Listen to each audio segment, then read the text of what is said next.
Hello दोस्तों, आज मैं 10th क्लास का ट्रिग्नोमेट्री चैप्टर आपको पढ़ाने के लिए जा रहा हूँ। उस ट्रिग्नोमेट्री में क्या कहाँ होता है, कैसे मैं उसका क्वेश्चन सॉल्व करूँगा, इस बारे में ये वीडियो मैं अपलोड करने जा रहा हूँ।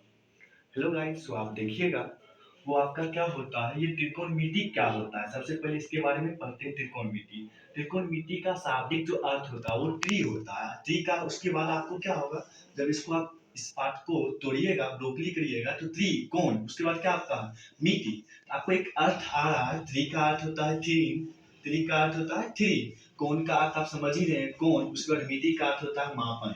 आप ये अब एक नया पार्ट आपका आ गया, कोण किसे कहते हैं। आप जानते हैं जब दो रेखाएं एक बिंदु पर मिलती है तो इसके बीच कुछ क्या हो रहा है, झुकाव उत्पन्न हो रहा है, इसे क्या करते हैं, कोण करते हैं।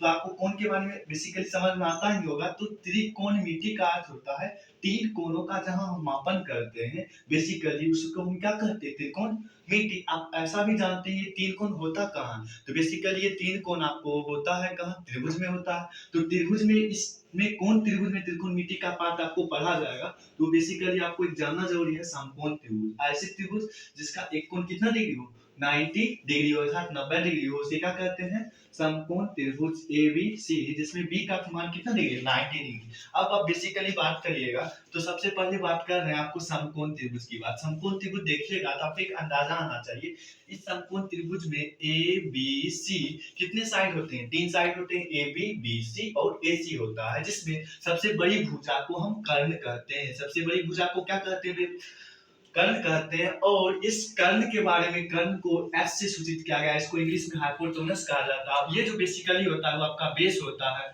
बेस का मतलब होता है आधार, और ये जो आपका होता है परपेंडिकुलर, ये कितना डिग्री है आपका, 90 डिग्री। इसमें जो होता है कर्ण, लंब और आधार, तो कर्ण लंब आधार के बीच रिलेशन क्रिएट किया गया, कुछ संबंध बताया गया कर्ण आधार और ठीक के बीच, ठीक है। तो उसमें त्रिकोणमिति में जो संबंध आपका आता है वो संबंध आपका होता है साइन थीटा। क्या होता है, साइन थीटा। बेसिकली थीटा होता क्या है, थीटा एक न्यून कोण होता है जो थीटा के जस्ट सामने की भुजा लंब कहलाता है। ये भुजा आपका क्या कहलाता है, लंब। क्या कहलाता है, लंब कहलाता है। तो साइन थीटा, उसके बाद आपका आता है कॉस थीटा।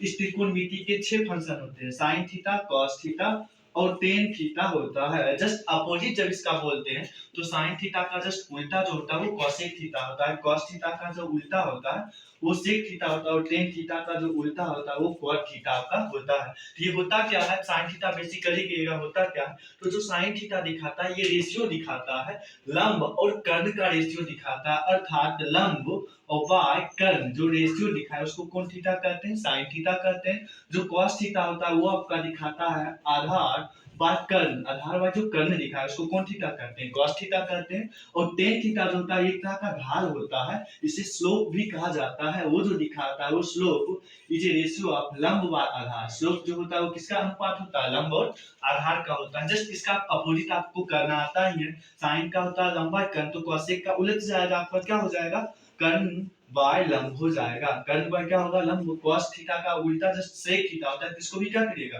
उलट दीजिएगा, तो ये भी क्या हो जाएगा, कर्ण बाय आधार हो जाएगा। कॉट थीटा का जब उलटिएगा तो आपको क्या हो जाएगा, आधार बाय लंब होगा। इतना में क्लियर हुआ होगा। तो गाइस समझिएगा, साइन थीटा का रेशियो होता है लंबा कर्ण, cos थीटा का होता है आधार बाय कर्ण, टेन थीटा का होता है लंबा आधार, उसके बाद आपका cosec थीटा का होता है कर्ण बाय लंब, sec थीटा का होता है कर्ण बाय आधार, cot थीटा का होता है आधार बाय लंब होता है। जिसमें आप एक बात करिएगा, ये कर्ण कर्ण का कैसे मान निकाल सकते हैं। एज एग्जांपल एक आप पढ़ते आ रहे हैं 7 क्लास से ही, 8 क्लास से ही आप पढ़ते आ रहे हैं पाइथागोरस प्रमेय। पाइथागोरस प्रमेय क्या होता है, तो समकोण त्रिभुज में सबसे बड़ी भुजा होती है कर्ण, सबसे बड़ी भुजा कर्ण होती है, और ये जो होता है आधार होता है, और ये आपका क्या होता है, लंब। सबसे बड़ी भुजा का वर्ग, लंब का वर्ग और आधार के वर्ग के योग के क्या होता है, बराबर होता है, अर्थात कर्ण बराबर होता है रूट अंतर्गत लंब स्क्वायर प्लस आधार स्क्वायर। इसे कौन प्रमेय कहा गया, पाइथागोरस प्रमेय कहा गया। इस प्रमेय से हम ऐसे क्वेश्चन एज एग्जांपल ग्रुप में ले सकते हैं।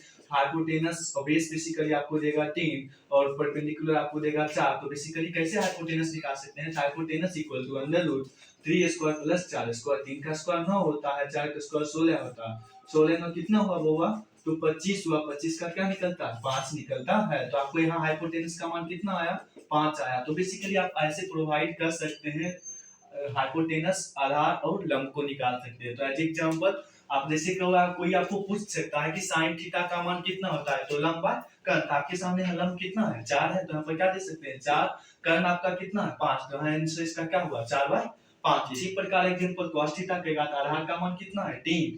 जैसे एज एग्जाम्पल यहाँ आपको थीटा रहेगा तो आधार का मान 3 है, कर्ण का मान कितना है तो 5, आपको क्या होगा 3/5।